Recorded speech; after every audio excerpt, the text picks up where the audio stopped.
Cik.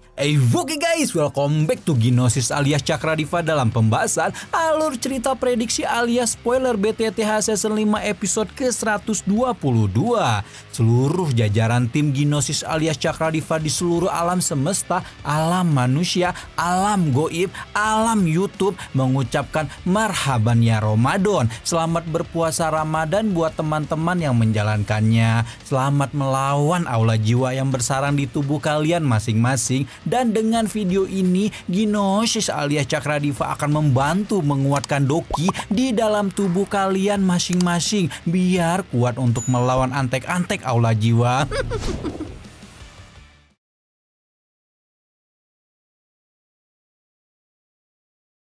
Yezong buru-buru menenangkan Shoyan yang ekspresinya menjadi gelap setelah mendengarkan kehebatan Shao Ying, berkata jika meskipun Shao Ying sudah menjadi alkemis tingkat 7 puncak, setidaknya Tuan Putri Klan Shao itu belum mencapai tingkat 8. Shoyan mengangguk setuju bagaimanapun alkemis tingkat 8 adalah sesuatu yang hampir seperti surga bumi baginya, di mana dalam bertahun-tahun petualangannya di dunia alkemis, orang yang mampu menyempurnakan P8 hanyalah Abah Yolo saja. Alasan mengapa ada begitu sedikit alkemis tingkat 8 dengan jelas menunjukkan betapa sulitnya untuk naik ke level ini, dan hanya dengan title itu saja seseorang akan mencapai titik di mana puluhan elit Dozun akan dengan senang hati menjadi petarung gratisannya. Karena itulah selama orang yang dia lawan masih belum seorang alkemis tingkat 8, maka Shoyan akan tetap percaya diri dan melakukan yang terbaik untuk mengunggulinya.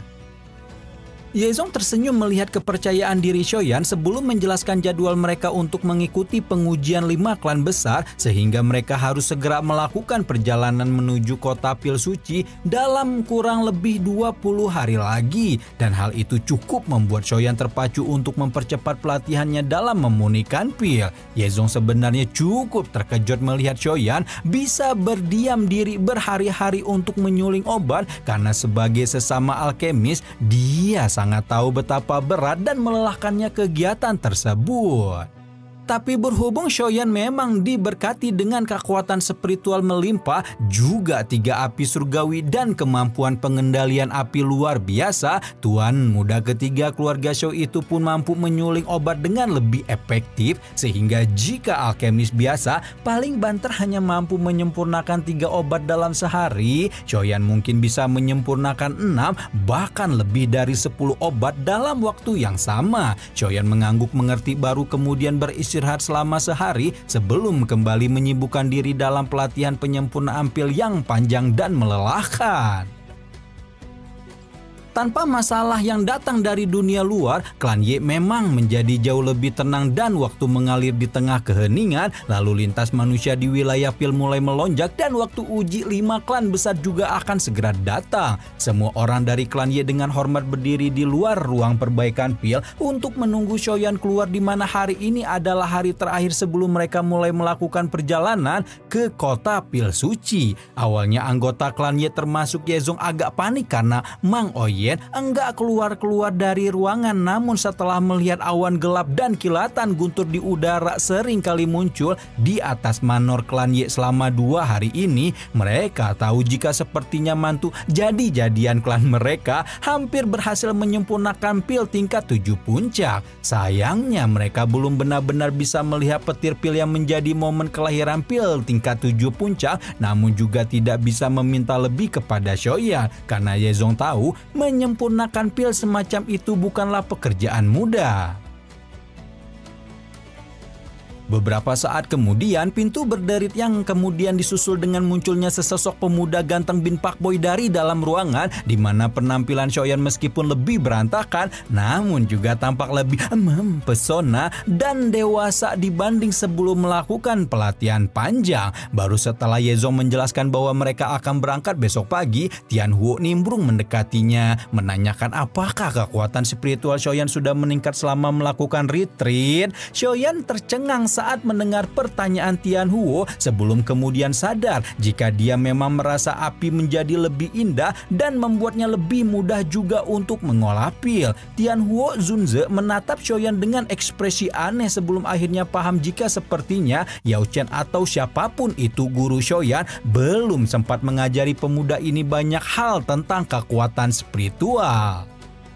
Baru setelah itu Abah Sispek menjelaskan jika hanya kekuatan Do yang bisa dibedakan menjadi beberapa tingkatan seperti Do Huang, Do Zong, Do Zun, dan seterusnya. Namun kekuatan spiritual pun juga dibagi menjadi beberapa tingkatan dan hanya segelintir orang saja yang mengetahui hal ini. Tianhuo melanjutkan bahwa kekuatan spiritual seseorang dapat mengalami 4 perubahan keadaan, yaitu keadaan fana, keadaan jiwa, keadaan surgawi, dan keadaan dewa. Kebanyakan orang bahkan alkemis tingkat 7 seringkali terperangkap dalam keadaan fana sehingga mereka pun kesulitan berkembang dan naik ke tingkat 8. Ketika seorang alkemis sudah memiliki kekuatan spiritual dalam keadaan jiwa, mereka dimungkinkan memberkahi sebuah pil obat energi spiritualitas yang seringkali ditemukan dalam pil obat tingkat 8.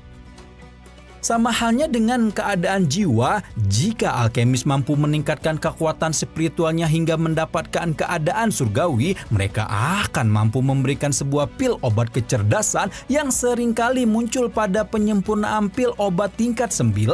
Adapun keadaan dewa, bahkan dengan pengetahuan Tianhuo, Abah Sispek masih belum mendapatkan banyak informasi mengenai itu karena mungkin saja pil tingkat D juga berkaitan dengan dewa Dodi yang mengguncang dunia ribuan tahun lalu. Lebih lanjut, Tianhuo menjelaskan jika sepertinya kekuatan spiritual Xiaoyan telah menyentuh keadaan jiwa dan jika beruntung, tuan muda ketiga keluarga Xiao itu mungkin bisa segera memasuki keadaan jiwa dalam waktu dekat sehingga bisa mengaplikasikan apa itu yang disebut sebagai teknik jiwa dalam penyulingan obat. Xiaoyan manggut-manggut mendengar penjelasan Tianhuo sementara Yezong melongo dan Xiaoyishan menunjukkan kekaguman saat menyadari bahwa iblis tua seperti Abah Sispek memang memiliki banyak pengetahuan tentang dunia ini dibanding bocil kemarin sore seperti mereka.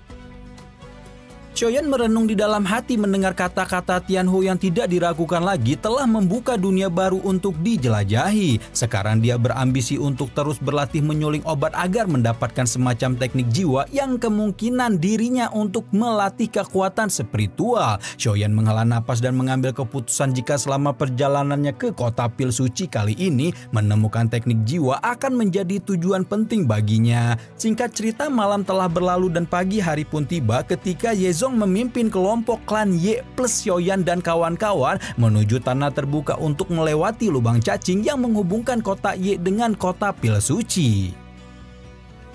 Lubang cacing klan Ye sebenarnya memiliki aura agung, namun karena tidak dirawat selama bertahun-tahun, jalan spasial itu memiliki beberapa kekacauan di mana hal ini disebabkan karena dua dozun yang sebelumnya merawatnya pergi meninggalkan klan Ye setelah klan itu mengalami kemunduran. Xiaoyan tersenyum dan menggelengkan kepalanya sebelum berkata jika perjalanan mereka kali ini sudah selesai, maka dia akan meminta Xiaoyishan dan Tianhuo untuk memperbaiki lubang cacing klan Ye. Yezong mengangguk dengan penuh rasa terima kasih sebelum kemudian mengarahkan semua orang untuk memasuki kapal luar angkasa dan dengan demikian perjalanan Xiaoyan menuju kota pil suci pun dimulai. Xiaoyan tenggelam dalam pikirannya selama beberapa hari melakukan perjalanan karena dia sudah sempat melihat begitu banyak alkemis berseliweran di kota yang mereka lewati. Hatinya menjadi jauh lebih panas ketika dia memikirkan pemandangan agung dari puluhan ribu api yang naik, puluhan ribu kuali jatuh, dan puluhan ribu pil lahir dalam pertemuan pil yang akan segera dilangsungkan oleh menara pil. Xiaoyan semakin tidak sabar menunggu waktunya pertemuan pil tiba, di mana berpartisipasi dalam pertemuan pil setara dengan mendapatkan kualifikasi untuk bersaing dengan para elit di benua, dan kesempatan itu juga merupakan jenis pengakuan atas kekuatan seseorang. Setelah 4 hari perjalanan terus-menerus, cahaya perak melingkar samar-samar muncul di kejauhan dari lubang cacing dan tidak menunggu lama akhirnya Shoyan pun tiba di kota Pil yang menjadi tanah suci para alkemis di dunia. Angin sepoi-sepoi bertiup sementara kelompok Shoyan menutup mata melewati pintu keluar lubang cacing sebelum kemudian mendengar kebisingan dipancarkan dari segala arah ketika Shoyan menyadari jika dia tengah berada di sebuah tanah terbuka yang sudah dipenuhi dengan hiruk pikuk keramaian bak lautan manusia. Shoyan yang awalnya sudah senang berpikir telah tiba di dekat Menara Pil langsung dibuat melongo saat mendengar penjelasan dari Yezong jika saat ini mereka masih berada di wilayah terluar kota Pil sementara Menara Pil ada di wilayah dalamnya. Yezong mengatakan jika untuk hari ini mereka akan mencari tempat beristirahat lebih dulu dan Shoyan harus mendapatkan lencana alkemis yang dikenali Menara Pil sebelum melakoni pengujian 5 klan besar. Yezong tersenyum setelah melihat Shoyan tidak menyuarakan keberatan dan baru saja hendak mengajak Shoyan menuju tempat peristirahatan ketika sebuah riak spasial muncul di langit diikuti dengan kereta salju yang dikendarai oleh Pegasus berwarna perak yang tidak lain adalah kuda surgawi Void. Orang-orang auto bengong melihat kendaraan yang begitu agung dan bertinyi-tinyi pembesar macam apakah yang membawa kendaraan seheboh ini di tengah kota Pil. Namun begitu Yezong mengamati lambat laun yang terukir dalam kereta kuda, Yezong langsung menunjukkan raut serius sambil mengatakan jika kereta ini dikendari oleh klan Dan yang merupakan salah satu dari 5 klan besar. Nah, buat yang masih belum tahu 5 klan besar itu apa aja, Gnosis jelasin dulu ya 5 klan besar di wilayah Pil seperti biasa biar kalian paham gitu. Pertama ada klan Shao yang sebelumnya itu, kemudian ada klan Bai, ketiga ada klan Kui, keempat adalah klan Ye, dan terakhir adalah klan Dan. Nah, saat ini klan Ye tidak diragukan lagi menjadi klan terlemah yang ada di antara jajaran 5 klan besar dan meskipun klan Dan bukanlah yang terbaik juga, namun nama dan kekuatan mereka jelas tidak dapat diragukan. Yezong meminta Shoyan tidak terlalu terpaku kepada klan lain dan fokus untuk beristirahat serta mempersiapkan diri untuk mendapatkan lencana alkemis Menara Pil. Singkat cerita, Yezong telah membawa rombongannya ke penginapan khusus yang disediakan untuk klan Ye di mana meskipun sudah tidak begitu terawat karena penurunan klan selama beberapa tahun, manor tua itu masih cukup layak untuk dijadikan tempat beristirahat dan yang paling penting sangat sepi sehingga Shoyan bisa tenang beristirahat. Begitu malam tiba, Shoyan bersantai di halaman belakang manor, sesekali meluapkan kekuatan spiritualnya untuk mencari jejak api 3000 pembakaran, namun masih belum mampu menemukannya sama sekali yang menandakan bahwa Menara Pil telah menyegel api surgawi tingkat tinggi itu dengan begitu sempurna. Ketika lagi asyik melamun, datanglah Shoishan yang membuat Shoyan bertinyi kenapa gadis seindah salju itu tidak beristirahat, malah atuh kelayapan-kelayapan di luar sama abang-abang kayak dirinya seperti ini. Shoishan hanya tersenyum kecil mendengar pertanyaan Shoyan sebelum kemudian menyinggung janjinya pada Daesun untuk melindungi calon suami masa depannya tersebut. Nah, Shoishan nih ngenes bener hidupnya. Kalau Kanjeng mendesakkan, dia jagain, dia nikahin juga. Kalau Shoishan ini bener-bener definisi jagain jodoh orang. Nah, Shoyan mengalihkan pembicaraan dan menanyakan tentang perkembangan tubuh beracun sebelum kemudian mengangguk senang saat Shoishan menjelaskan jika dia sudah tidak mendapatkan serangan yang berarti dari tubuh beracun sejak ada pil racun di dalam tubuhnya.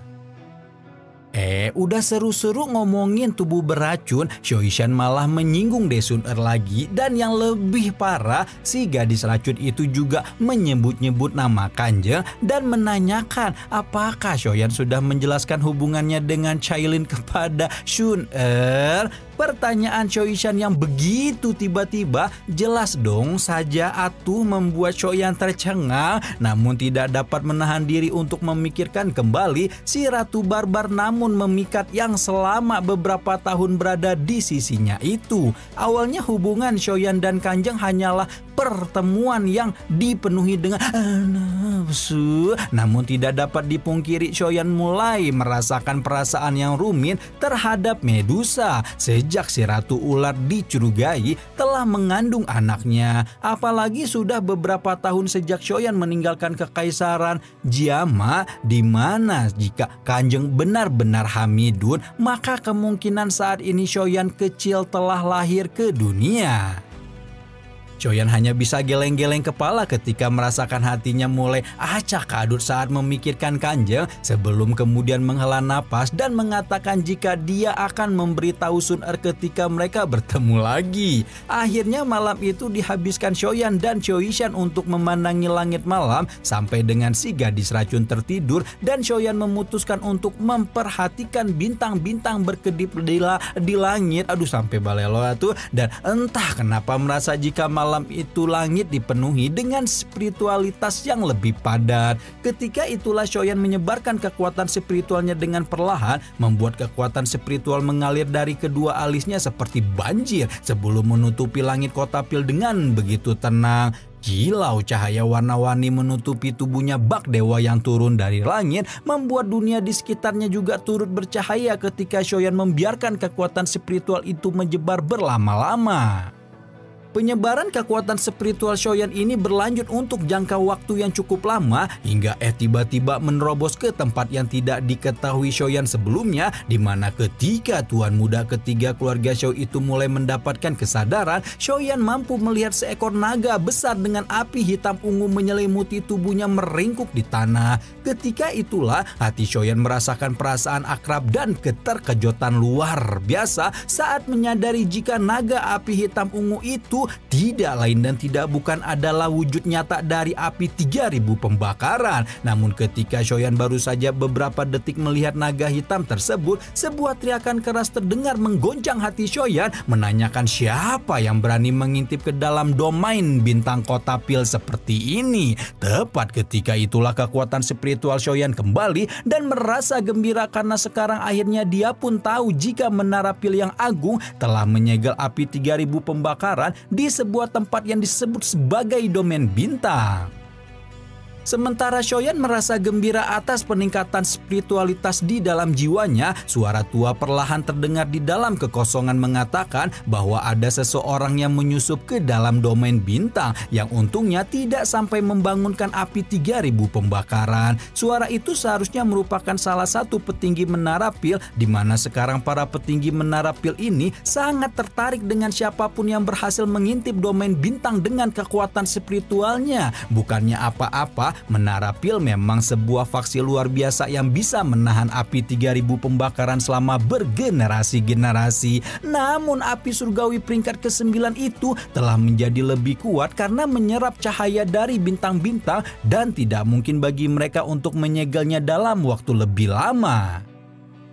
Karena itulah menara Pil berharap menemukan orang yang bisa menaklukkan api 3000 pembakaran secepat mungkin, namun mereka juga tidak ingin api surgawi itu jatuh ke tangan faksi-faksi licik layaknya Aula Jiwa. Ketika itulah mereka mengingat nama besar Yao Zunze alias Yao Chen alias Abah Yolo yang seharusnya menjadi salah satu dari 3 pemimpin menara Pil, namun akhirnya sekarang ditangkap oleh Aula Jiwa. Hal yang membuat para pemimpin menara Pil ini merasa tertarik adalah kabar bahwa murid Yao Chen telah terlibat dalam pertempuran besar di wilayah Pil beberapa waktu lalu dan bertinyi-tinyi apakah si murid ini akan mampu menyamai atau bahkan melampaui pencapaian gurunya.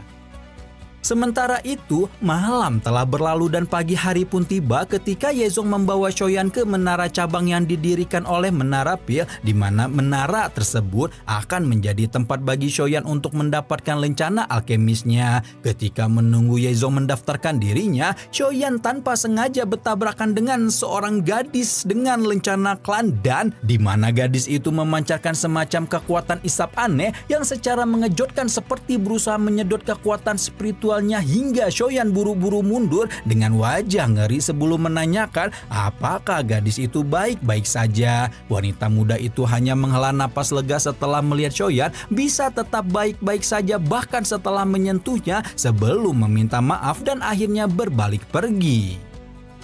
Namun belum sampai Shoyan benar-benar sadar dengan apa yang terjadi, Yezong kembali datang dengan wajah muram, mengajak Shoyan untuk datang lagi besok karena antrian yang begitu panjang, dan kalau Yezong menggunakan jalur orang dalam untuk menerobos antrian, mereka harus bertemu dengan klan Bai dan klan Kui yang sekarang sangat senang mengejek klan Ye karena kemundurannya. Namun ternyata Shoyan tidak begitu ambil pusing dengan orang-orang dari klan Bai dan klan Kui itu, sehingga Yezong pun hanya bisa menghela napas pasrah sambil meminta maaf kalau Shoyan nanti akan menerima perkataan tidak mengenakan dari klan Bai dan klan Kui.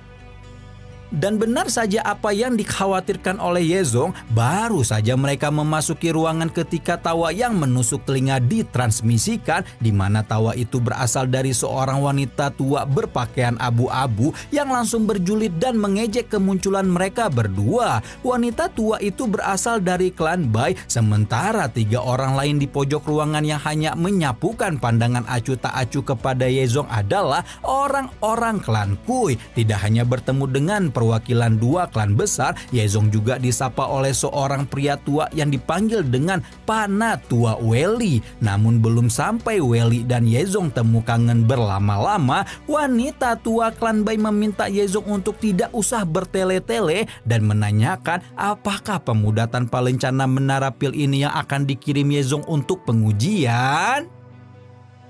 Ekspresi wajah Tante Bai menjadi semakin julid saat Shoyan menjawab jika dia memang belum pernah mendapatkan lencana menara pil dan meminta Yezong untuk tidak membuang waktu mereka hanya dengan mengirimkan seorang bocil FF yang akan melakukan pengujian untuk alkemis bintang 5 seperti ini. Namun perseteruan antara Yezong dan Tante Bai ini harus diakhiri ketika pria tua berambut putih di tengah aula mengatakan bahwa pengujian akan segera dimulai dan klan Kui selaku klan yang pertama datang akan mengambil kesempatannya, baru kemudian klan Bai, sementara klan Ye akan melakukan pengujian pada urutan terakhir.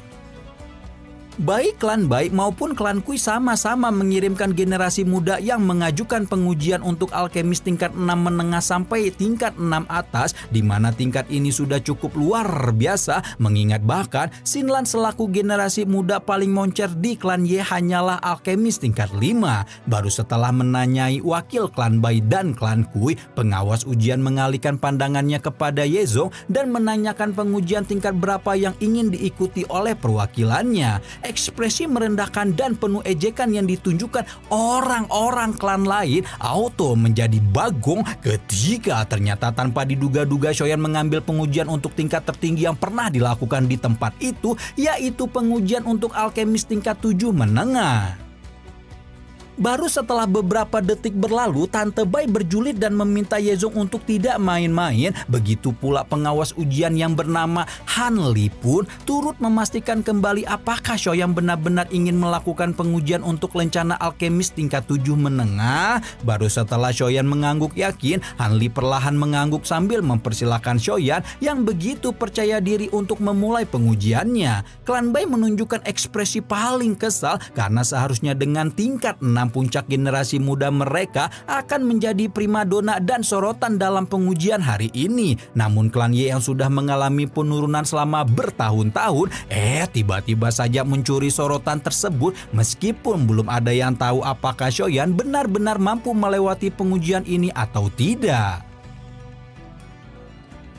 Nah, belum sampai para generasi muda memasuki ruangan pengujian yang disediakan, si Tante Bai yang kita sebut aja Bai Cem deh ya.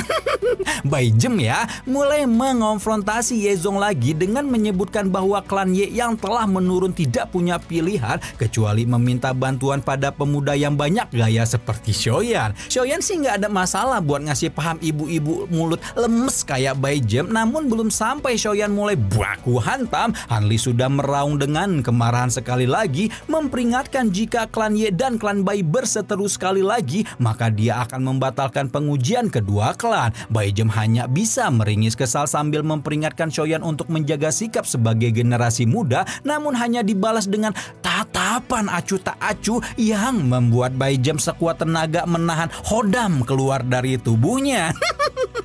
Singkat cerita, pengujian pada tingkat 6 telah selesai dilakukan dan kelompok klan Bai serta klan Kui tidak langsung pergi melainkan tetap diam di dalam ruangan untuk melihat klan Ye mempermalukan diri mereka sendiri. Berhubung tingkat 7 menengah merupakan tingkatan tertinggi yang bisa diuji pada menara cabang ini, Han Li selaku Diaken pun melakukan pengujian sendiri. Beberapa waktu berlalu sejak Xiaoyan dan Han Li memasuki ruangan dan orang-orang klan Bai langsung menunjukkan raut ejekan saat melihat Xiaoyan keluar tanpa lencana, dan Han Li menyusul kemudian sambil geleng-geleng kepala. Bai Jem auto berjulit sambil mengatai sekali lagi sampah adalah sampah, dan betapapun Ye Zong berusaha mencari bantuan dari generasi muda lain, hal itu masih belum cukup untuk menarik keluar klan Ye dari tempat sampah. Ketika itulah Han Li mengerutkan kening mendengar tawa julid Bai Jem sambil bertanya siapa yang memberitahu ibu-ibu julid itu jika Xiaoyan telah gagal dalam ujian.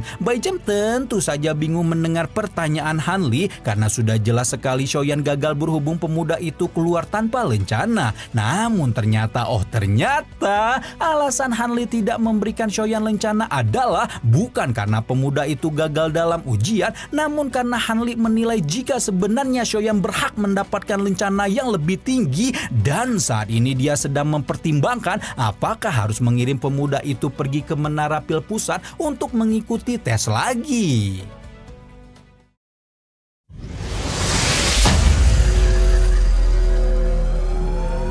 Edian, wah yo lo mamam nggak tuh si Bai Jem lagian ibu-ibu atuh ini kok julid banget ya.